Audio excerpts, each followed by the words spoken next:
Today, we brought you the saddest news of Riky Ricky.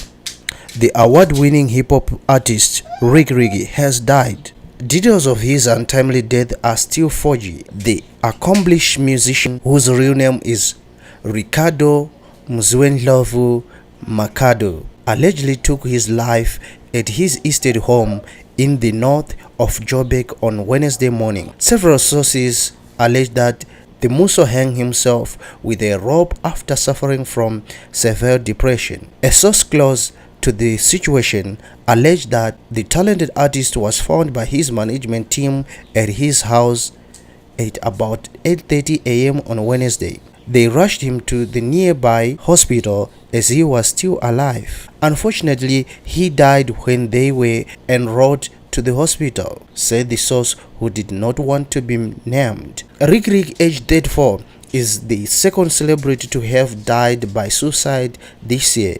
Veteran actor Patrick Shahi was found dead in the garage of his home in January. The Muso was the founder and owner of record label Cotton Club Records. He was well known for fashion and setting trends. He managed to establish himself as one of the most popular figures in South Africa's entertainment scene and has had so much presence in different places. The Muso, who was married to Bianca Naidu, has an interesting background. He was raised mainly by his maternal grandmother because he did not get the chance to grow up with his parents, who divorced when he was a baby. His untimely death comes just days after he announced a partnership deal with African Bank. That was it for today. Please don't forget to leave a comment, to subscribe, like and share.